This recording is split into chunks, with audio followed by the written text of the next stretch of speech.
So Canada has 5 problems that you have to take into account because all of them affect real estate. The first one is geographic and political. The population is stretched out, basically hugging the American border for warmth.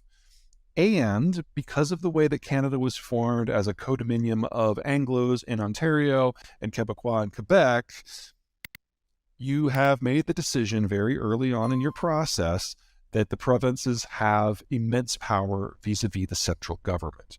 That means you didn't get your first trade deal until about 3 years ago. When I say trade deal, not with another country, within Canada.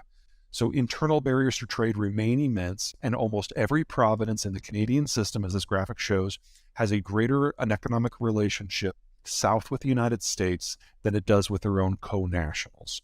And in that sort of environment, Canada is always going to be incredibly exposed to international trends, especially as involves the elephant next door. Now, you fast forward 10 years, you do away with provincial autonomy somehow, that changes. I don't think that's going to happen in 10 years. Problem number 2 is strategic. This is a Cold War map. All the dots are where the Russians had their military bases.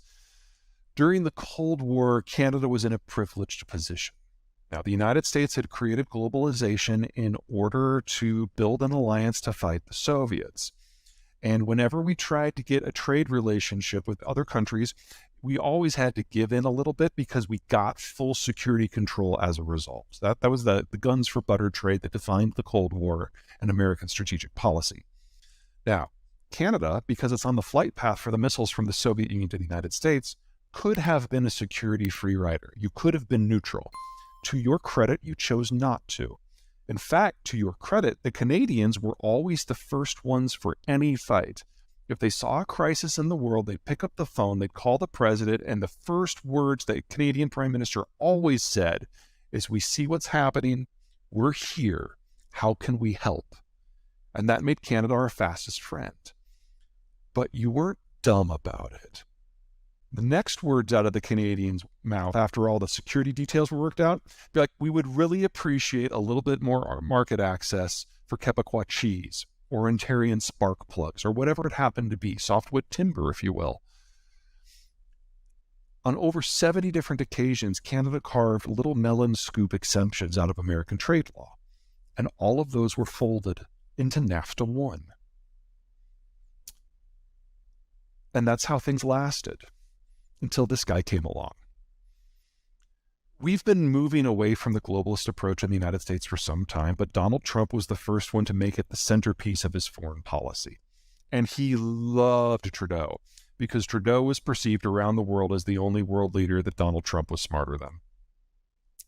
With that in his back pocket, Trump played hardball on trade negotiations, and all of those exemptions that Canada had spent 40 years building into American trade law were jettisoned in the NAFTA 2 discussions.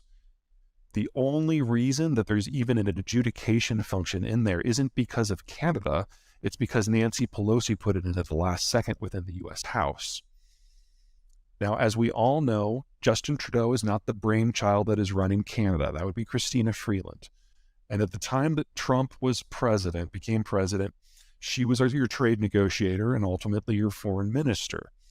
And she attempted to play the old playbook in the NAFTA negotiations. The idea that Canada has a special place in American trade law and it's justified in getting its exemptions. And I'm not saying this to denigrate her. I think she's one of the smartest people on the planet right now.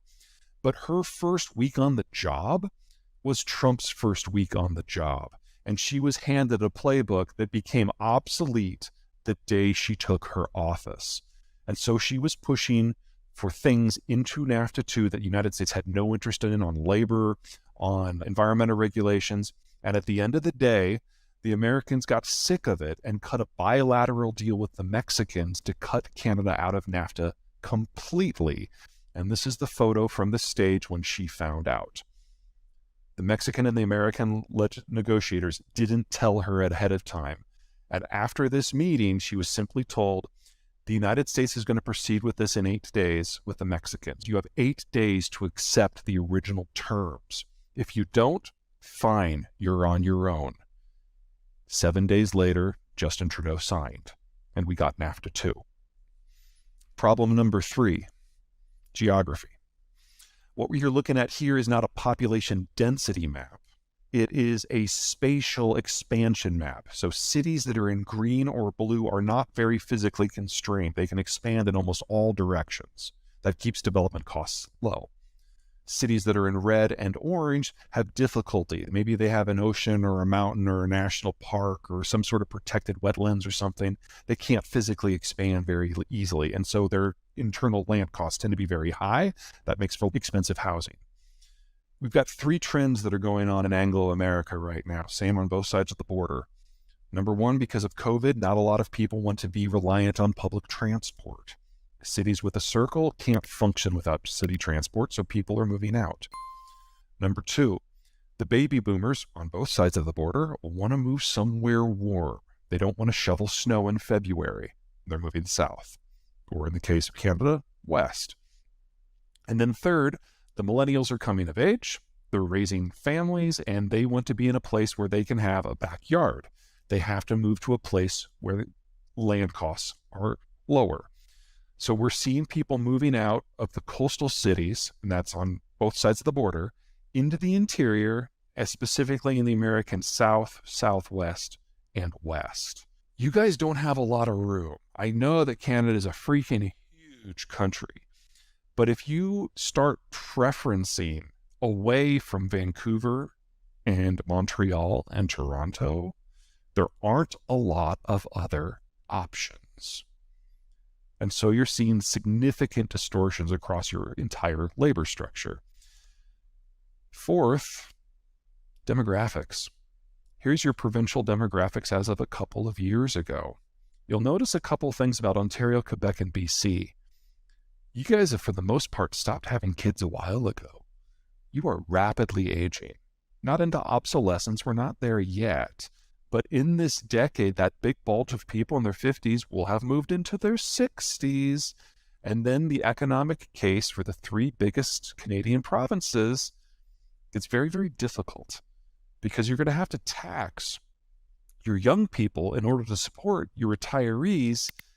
And if the taxes get too high and the services get too low for the young people, they will relocate. Alberta to this point has been a bit of an exception because of the oil boom. It has drawn people in from the other provinces, especially people in their 20s and 30s who are still going to have kids. And that makes Alberta your youngest demographic structure in the entire country. But the housing stock that you have in the rest of the country is not necessarily appropriate for the way your demographic structure is evolving, except, again, possibly in Alberta. And that mismatch in an environment of capital shortages, in an environment when we need to double the size of the industrial plant, means that there's a contest for every single dollar that is available for investment. Do you put it into industrial plant? Do you put it into infrastructure? Do you put it into training? Do you put it into housing? You're going to have to choose. So what is it about Alberta that makes its housing stock set up the best for demographics and for immigration? Sure. The tar sands boom really got going about 15 years ago. And in the first year, the Albertans were attracting people from all over Canada with a heavy emphasis, of course, on the Maritimes because the economic dislocations there have been pretty rough. But most of the people who were coming were in their 20s. And that meant they were mostly men. And within a couple of years, it became apparent that Calgary really needed to recruit a wider array of people in order so that these people were not doing what happens in the United States and just living in man camps. And so the decision was made early on to put a lot of effort into building larger apartments and single-family homes so that these young men who were coming in could actually have a reason to bring someone with them, maybe bring kids with them. And then the expansion of the economy within Calgary itself attracted a lot of women from all parts of Canada in order to do the non-oil jobs. And all of a sudden, you've got people from BC and people from Nova Scotia falling in love in Calgary and buying a single-family home. And it's the one place in Canada where most of the housing construction was not catering to foreigners. So it wasn't just condos. It was actually people who wanted yards. And that made for a very, very different property market in Alberta compared to everywhere else. Now, to this point, Canada has always had a trump card: immigration. As long as you are bringing in people in their 20s and their 30s and their early 40s, people have already finished their primary and secondary education somewhere else, so you don't have to pay for it. But then they come in and they work for 30 or 40 years before they retire. You have been able to function on a bit of a treadmill. The people who come in, as long as they're young enough, have enough time to pay into the system to then pay for their own retirement. But if they don't come in until they're in their 40s, they will never pay in enough to justify the budgetary expense that it takes. Until recently, this has just barely held up. But what has happened under COVID is the input pipeline has stopped. In addition, the nature of immigration that you've attracted in the last years has been dramatically different from what's come before. It's no longer people who are coming to work and live forever. It's people who come and drop some money, maybe establish residency, but don't actually work and then move on. And they use their financial assets to buy physical assets in Canada, primarily real estate, that they then do not live in. And because they're either fleeing the European financial crisis or the Chinese breakdown, they're relatively cost insensitive when they're evaluating property. Because from their point of view, if 10, 15 years from now, the property is only worth half what they paid for it, for them, that's still a win because it means they got half their money out of a dying system. That has been your primary investment portfolio for the last few years. And that means that most economic activity in some of your provinces has been real estate based, upwards of 30, 40% in BC specifically. And a lot of the Canadian provinces are getting 3, 4% of their tax intake from nothing more than transferring titles from one real estate owner to another. That treadmill is now breaking down. Two things. Number one, the world is opening up a little bit more. And so there's a different class of people that's looking to leave as these other systems really approach the brink. They're older, they have more money. So all the distorting things that we've been talking about here are going to get worse. And second, because so many foreigners have bought so much property in so many gateway cities in Canada, a lot of Canadians cannot afford to live in their own country anymore. That has a political impact. And so the Trudeau government, effective January 1, has put restrictions on the ability of foreigners to own real estate. So how will this all shake out? Way too soon to tell. The ban's only been in place for a week and a half. And it's going to change the nature of who's coming to Canada. And we're already feeling that pressure south of the border as some of it diverts.